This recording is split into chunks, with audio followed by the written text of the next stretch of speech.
Hello সবাইকে। তো এটা ছিল আমার 30শে জানুয়ারির ব্রাইড। ও বলে রাখা ভালো, ও আমার ব্রাইডাল ক্লাসেরই একটা ফ্রেন্ড। তো ওর বিয়ে ছিল আর আমি সেখানে মেকআপ আর্টিস্ট হিসেবে ইনভাইট ছিলাম। তো আমি আগেই পৌঁছে গেছিলাম, যেহেতু ওর বৃদ্ধির শাড়িটা আমি পরিয়েছিলাম। তারপরেই ওর মুখ থেকে আমি শুনতে চেয়েছিলাম যে তুমি কেমন সাজতে চাও। তো শুনে নাও ও কী বলেছে, ও কেমন সাজতে চায়। তোমার যেমন খুশি তেমন সাজাবে, মাথা মাথা সাজাবে, চোখটা একটু টানা টানা করবে, খোপা টোপা সব তোমার মতন করে যাতে ওকে সুন্দর লাগে, ব্যাস আর কিচ্ছু না। জানি না ওকে লাস্ট পর্যন্ত কতটা সুন্দর সাজাতে পেরেছি, সেটা তোমরাই বলবে। আর ওর কাছে তো আমি রিভিউ পেয়েছি। তো আগে বলে রাখি, আমার ফোনের ক্যামেরাটা অতি জঘন্য হয়ে গেছে। তো আমি যেটুকু ভিডিও নিয়েছি সেটুকুই তোমাদের সাথে শেয়ার করছি, কোনো ফটো আমি নিতে পারিনি।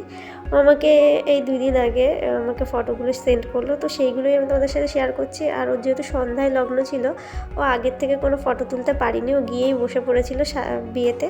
তো বিয়ের পরের ফটোগুলোই তোমাদের সাথে শেয়ার করলাম।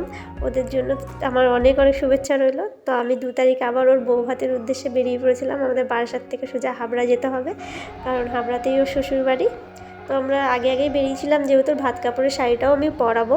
তো গিয়ে আগে না ওকে আমি শাড়িটা পরিয়ে রেডি করছিলাম, কারণ ওকে ওর ভাত কাপড়টা হয়ে গেলে আমি বউ ভাতের জন্য রেডি করতে বসবো।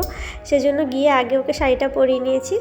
আর শাড়িটা পরানোর পর ওরা দেরি করেনি, সত্যি বলতে ওরা তাড়াতাড়ি আগে ওদের রিচুয়ালসগুলো কমপ্লিট করেছে। তো ওর ভাত কাপড় তাড়াতাড়ি বসিয়ে দিয়েছিল। তারপরে ভাত কাপড়টা দেওয়ার পরে আমরা একটু খেতে চলে গেছিলাম নিচে। আর তারপরে এসেই না ওকে বললাম, তুমি রিল্যাক্স হয়ে বসো, যেভাবে থাকো তুমি রিল্যাক্স হয়ে থাকো, আমি তোমাকে সাজাচ্ছি। তো আমি কি রেডি করছিলাম, আগে ক্রিপিংটা করে নিয়েছি, তারপরে মেকআপটা করছিলাম। আর পাশে বোন ছিল, ও আমাকে কিছু ক্লিপগুলো নিয়ে দিয়েছে। তো খুবই অল্প কিছু ক্লিপ নেওয়া হয়েছে, সেগুলোই তোমাদের সাথে শেয়ার করছি। আর আমি একটু ঘাবড়ে গেছিলাম, কারণ ও সিঁদুরের যে টানাটা রয়েছে কপাল অবধি, ওটা নাকি মোছা যাবে না। সেটা নিয়ে প্রথমে একটু ঘাবড়ে গেলেও পরে ওই অবস্থাতেই আমি মেকআপটা করেছি। আর এটা হচ্ছে লাস্টে ফাইনাল লুক, প্রায় হয়ে যাওয়ার পথে, কারণ ওর চুলে কালটা করলেই হয়ে যেত তখনের ভিডিও। তো তোমরা জানিও কেমন লেগেছে, ওর মুখ থেকে শোনো কেমন লেগেছে। আগের দিনের সাজ কেমন ছিল, আজকে কেমন? খুব পছন্দ হয়েছে, ঠিক যেরকম সাজতে চেয়েছিল সেরকম মনের মতন সাজিয়ে দিয়েছে, তাও অনেক অল্প সময়ের মধ্যে। ধন্যবাদ অনেক অনেক। আর আজকেরটাও আমার নিজের খুব পছন্দ হয়েছে, কোনো কিছু না বলাকে তুমি সাজিয়ে দিয়েছো এত সুন্দর করে, খুব ভালো লেগেছে আমার। চোখ বন্ধ করো দেখি, এটুকুনি নর্মাল চোখটা বন্ধ আর পিছনটা একটু, হেয়ারটা ঠিক আছে।